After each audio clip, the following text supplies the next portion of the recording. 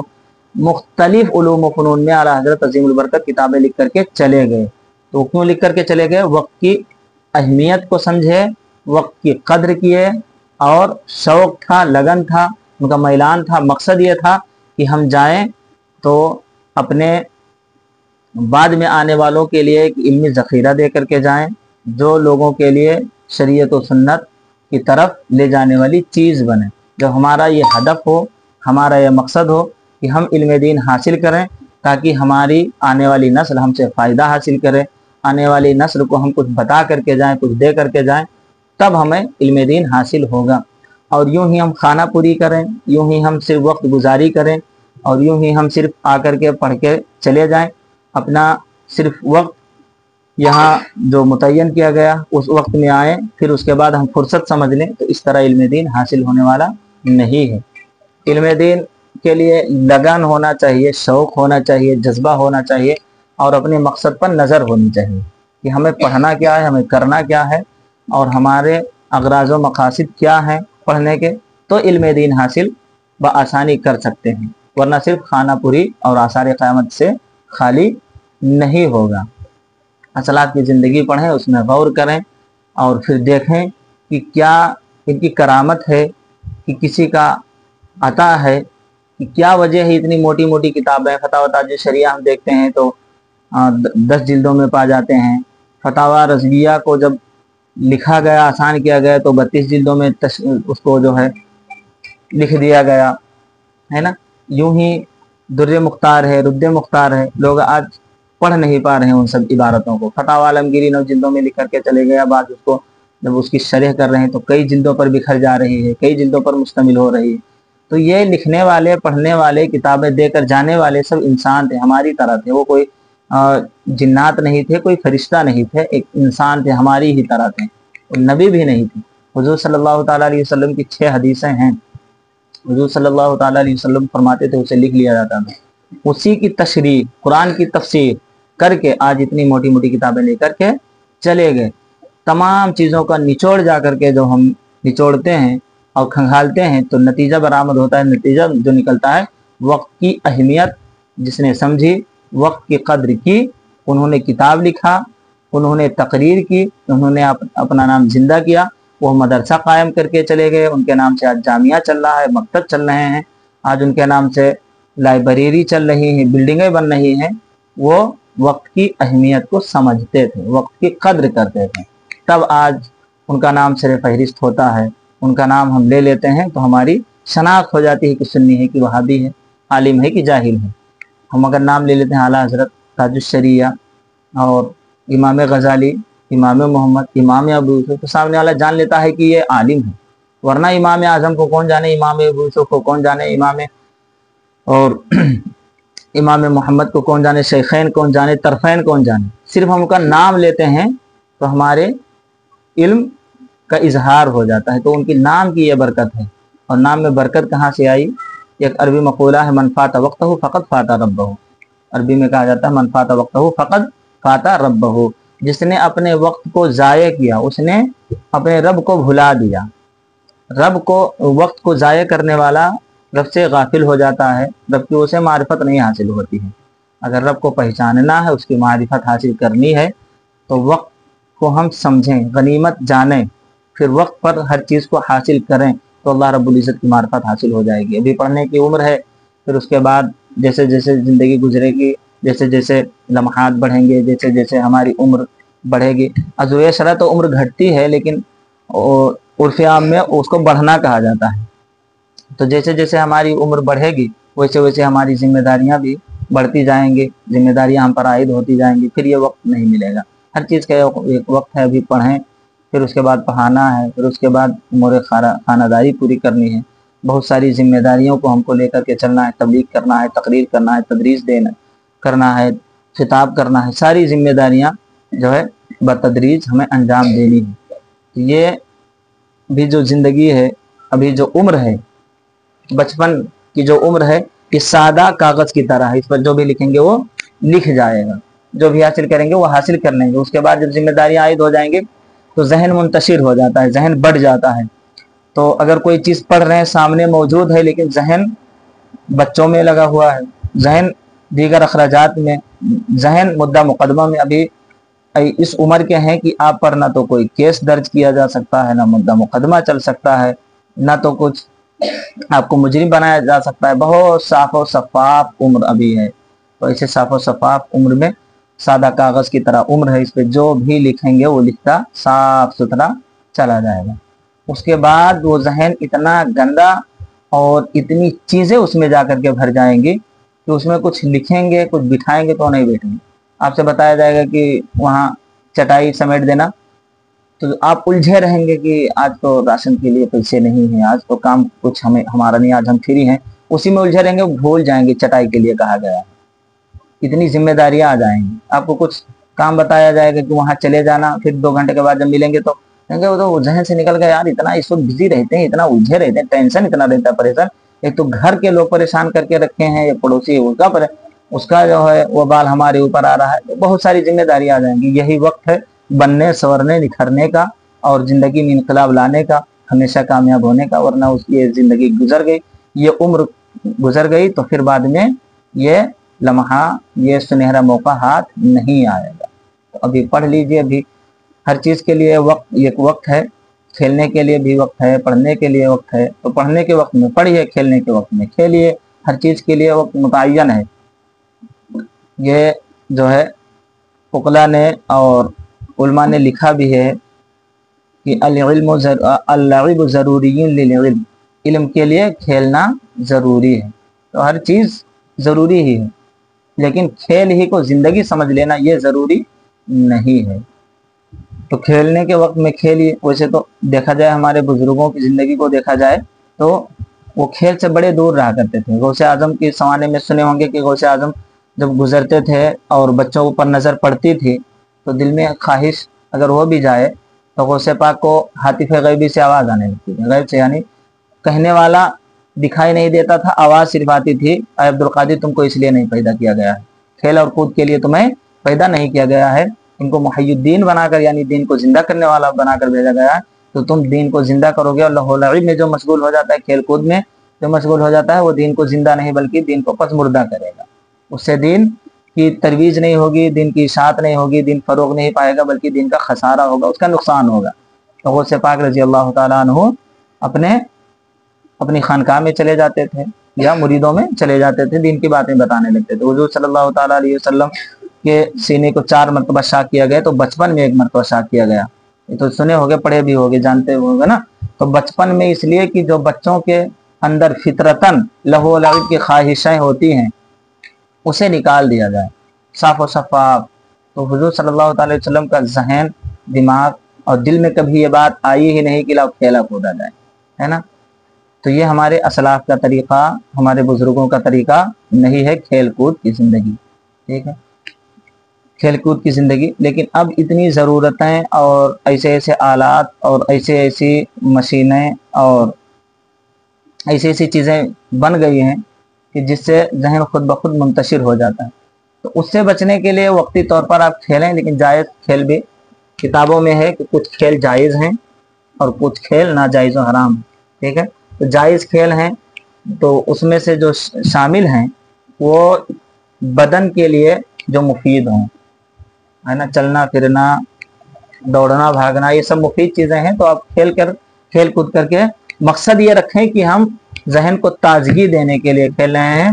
ذہن کو وہ جو تھکاوٹ ہے ذہن میں اس کو دور کرنے کی غرض سے ہم کھیل رہے ہیں۔ یہ اگر آپ کا مقصد رہے گا تو آپ ثواب کے بھی مستحق ہوں گے، اس لیے کہ حدیث پاک میں ہے کہ افضل العمل نیت المؤمن خیر من افضل العمل، افضل عمل سے بہتر ہے مومن کی نیت، ہے نا۔ کوئی عمل آپ کر رہے ہیں تو اس سے بہتر کیا ہے کہ آپ کسی چیز کی اچھی نیت کریں۔ آپ وضو کر رہے ہیں، ٹھیک ہے، ایک عمل ہے، ٹھیک ہے، تو وضو آپ کر رہے ہیں تو صرف آپ کا پیر ہاتھ منہ دھل جائے گا، ثواب کے مستحق نہیں بنیں گے۔ وضو آپ کر رہے ہیں، مسئلہ سن لو، اگر وضو آپ کر رہے ہیں تو اس میں ہاتھ پیر منہ سر سب دھل جائے گا، لیکن ثواب نہیں پائیں گے۔ کب تک؟ جب تک آپ نیت نہیں کریں گے، نیت نہیں کریں گے تب تک آپ ثواب سے محروم رہیں گے۔ تو نیت عمل سے بہتر ہے، نیت المومن خیر من عملی، نیت مومن کی نیت اس کے عمل سے بہتر ہے۔ آپ نماز پڑھیں گے، نماز کی نیت نہ کریں تو وہ صرف اٹھنا بیٹھنا رہے، پھر آپ کی نماز نہیں ہوگی، پھر آپ ثواب بھی نہیں پائیں گے۔ کوئی بھی چیز آپ کریں گے تو اس میں نیت ضرور کر لیا کرنا، ہے نا۔ تو کھیل کود میں اگر آپ کچھ وقت دینا چاہتے ہیں تو اس میں بھی نیت، آپ اچھی نیت کر لیں گے تو کھیل کود بھی ثواب میں چلا جائے گا، ثواب میں لکھ دیا جائے گا۔ آپ نماز کے بعد نماز سے فارغ ہو جائیں، آپ کو گھر کے کچھ کام کرنے ہیں تو آپ نیت کر لیجئے کہ ہم ظہر پڑھیں، عصر بھی پڑھنے ہیں، تو یہ سب وقت ثواب میں لکھے جائیں گے، ٹھیک ہے۔ تو جب آپ اچھے سے پڑھیں گے تو یہ سب مسئلے جانیں گے تو آپ عبادت کم کریں گے، ثواب زیادہ پاتے رہیں گے۔ سنے ہوں گے کہ عالم کا سونا بھی عبادت ہے۔ کیوں سونا عبادت؟ اس بنیاد پر نہیں کہ وہ علم حاصل کر لیا ہے، سونے کا وہ طریقہ جانتا ہے، وہ مسئلہ جانتا ہے کہ ہم سوئیں تو ظہر بعد سوئیں، عصر کی نیت کر کے سوئیں، اب اس کا سونا عبادت میں لکھا جا رہا ہے۔ لیکن وہی عالم بہت بڑا علم کا ذخار ہے، سمندر ہے، اس کے علم کا کوئی جواب نہیں ہے، ظہر پڑھ کے سویا ہے، نیت یہ ہے کہ ہم اب جا کے عشاء میں اٹھیں گے، ظہر بعد سویا ہے، عالم بہت بڑا ہے، لیکن نیت ہے کہ اب ہم عشاء میں اٹھیں گے، اب اس